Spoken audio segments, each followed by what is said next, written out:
Yo, what is up, everybody? Evo here, guys. Today we're going to be talking about the 5 calisthenic exercises that you need to build a strong and aesthetic physique. So without further ado, let's get straight into it. So the first exercise, obviously, is going to be the foundation to your physique, your biceps and your back. The thing that's going to make you look like a beast, the classic pull-up. So the reason why the pull-up is always put in as first is because it works out pretty much majority of your upper body. You know, you got your lats, you got your biceps, you got your forearms, even your rear delts to a certain extent.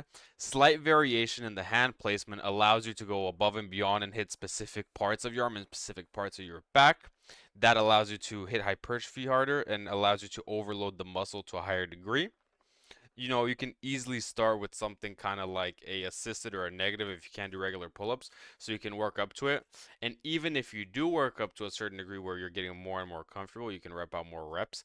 You can always add weight, like a weighted vest. You can tie your like even a backpack to yourself with books. It's pretty easy to progress through, and you can put on more resistance even though it's just a body weight exercise. Even if you can't do any pull-ups right now, you can always go for like 3 sets of slow negatives, for example, 3 times a week, or even 5, and just keep doing negatives until you can work your way up to a pull-up. Once you can do at least 3 pull-ups, let's say 2 3 pull-ups, you can just take breaks, do 2 3 pull-ups, take a minute break, 2 3. That's how you build up your foundational strength in order to allow yourself to do more and more pull-ups over time. And the second exercise, guys, is going to be dips. So dips are also an exercise that I love. You target your chest and your triceps to a very high degree. Um, think of it as the bodyweight version of a bench press, essentially. It hits your chest, like I said, your triceps, your front delts, like nothing else. It allows you to overload them properly. So you can go deep, you can lean forward a bit to load the chest extra, or stand up based on the angle on how you want to hit your triceps, on which head, and the angle of your chest as well. Again, same thing with the pull-up. You can add reps, you can add weight, and you can get strong pretty quickly on here. Your upper body should explode in size if you're pretty consistent with them. So I always recommend dips you have to include in your routine. Number 3, obviously, guys, the push-ups. Most people knew this was coming. Push-ups are elite, and for good reason. It's no surprise that athletes always do them and include them, because first, you can do them absolutely anywhere.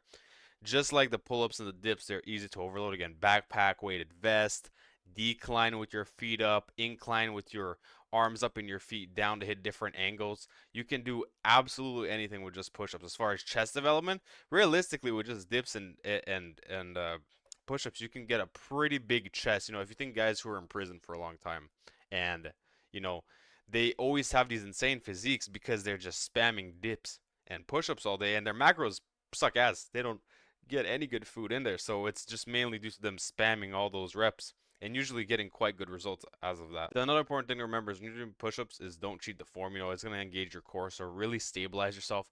You want to lower all the way down, full lockout, and really hold at the bottom. You want to get that stretch, and it's more important, especially on a push-up, as opposed to if you're at the gym, because when you're doing calisthenics, you don't really have much choices anyways, as far as you know where you can load your muscles at what point, because it's all relying on the body weight. So you really want to hold, fully extend your arms when you're doing any sort of movement like that, and fully contract your muscles to the full range as much as possible to really get a deep stretch. And then, of course, with that, you got your progressions. You can do decline, like I said. You can do the one arm. Get creative, stay disciplined, and you'll get a lot stronger. Number 4 is going to be your squat. So, for example, like body weight squat, your jump squats, your pistol squats, any of those variations will target your legs. That's the downfall of calisthenics in some ways, because it's kind of hard to work out your legs, because, in all honesty, body weight squats, you'll get quite strong through them, and you won't be able to, get a solid enough pump. You're going to have to cramp like, I don't know, 40, 50 reps in order to get any sort of stimulus in your legs, because the legs can handle a lot more load. So that's where, specific squats, with your toes in, pistol squats, those typically do a lot better because you're able to overload the muscle a little bit easier.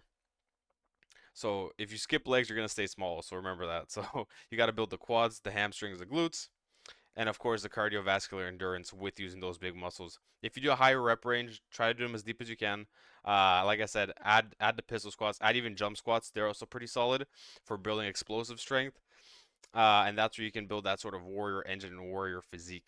Exercise number 5, guys, is going to be the hanging leg raise. So as far as hitting abs, I think the hanging leg raise is by far the best thing for your abs. People do crunches and this and that, or like they hang back and hold their legs and still try to do decline crunches. But those don't hit your abs anywhere near as hard as the hanging leg raises. The fact that you're having to stabilize your body and you have to move your legs up while you're hanging does put a lot more force on the legs when you're doing it to 9 degrees. So this is how you can carve a functional core, not just, a six pack, but you hit your abs deep, you hit your hip flexors.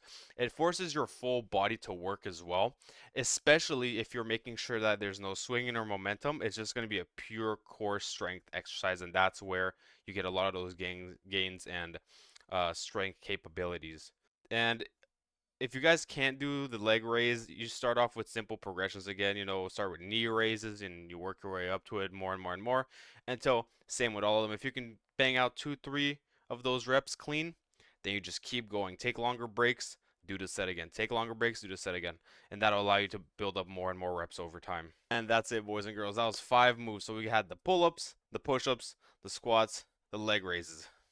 And that is kind of going to be your foundation for building a good calisthenic physique. No fluff, there's no circus tricks. It's time tested, results work, it's proven. You can look at anybody who's done it at home, at the gym, in sports, even in the army or prison where they're very regimented. Just off of those foundational exercises, you can build a very, very, very impressive physique. So don't forget, do these consistently, push for progression, and your physique will change. With or without the gym, I guarantee you guys. Alright, guys, and if you found that helpful, please let me know. Be sure to like and subscribe and let me know what else you think. Give me some suggestions, and I'll see you all next time. All the best, guys. Take care.